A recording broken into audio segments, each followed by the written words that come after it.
মানুষ হও বেটা, মানুষ হও। আব্বা নষ্ট হয়ে গেলে একটা ছেলেকে বলি, আব্বা নষ্ট হয়ে গেলে, পয়চা গেলে তোমার খবর কেউ নিবে না। স্বার্থপর এই দুনিয়া, কারো হাতে টাইম নাই। তুই বেটা নারী দেখতে দেখতে, উলঙ্গ ছবি দেখতে দেখতে, তোর হাত তোর লজ্জাস্থানে নাপাক নষ্ট করতে করতে পয়চা যদি গল্লাও যাও, শরীর, জীবন, যৌবন শেষ। কারো হাতে টাইম নাই তোর খবর নেওয়ার বেটা। স্বার্থপর এই দুনিয়া, স্বার্থপর। মা বাবা স্বার্থপর মিয়া। বাপ মাও হাজারো লাখ লাখ বাবা বা হিসাব হইল, আরে রাখ পড়লে পর, নামাজ রোজা বাদ দে, পয়সা কামাই কর বেটা, আমার টেয়ার দরকার,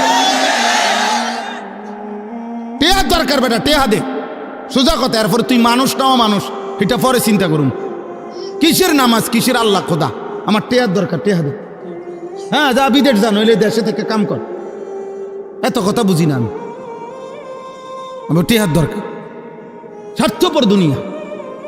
তুমি নষ্ট হয়ে গেলে কেউ ভাবার টাইম নাই, কারো টাইম নাই, কারো টাইম নাই। পয়চা গল্লা যদি চরিত্রহীন হয়ে যায়, অনেক ছেলে, তোমরা তো এই সুযোগটা পাইছো আব্বা। মা বাবার খামখেয়ালি, অভিভাবকের খামখেয়ালি, পরিবারের বন্ধন ছুটে গেছে, যার কারণে আজকে তোমাদের অসংখ্য ছেলে রাত দিন গুনাহ করার পরেও তোমাদেরকে টেনে ধরবে, ফিরাবে, এমন অভিভাবক অনেকের কপালে জোটে নাই। 365 দিনে খুদার 1 বছরে নামাজ পড়ে নাই, একদিনও ফজরের নামাজ। কিন্তু মানুষরূপী এই হাইওয়ানকে, আহারে তোর কপালে একটা মানুষ জোটে নাই যে তারে হাত ধরে বলবে, কিরে আব্বা তুই কোনোদিন ফজর পড়বি না?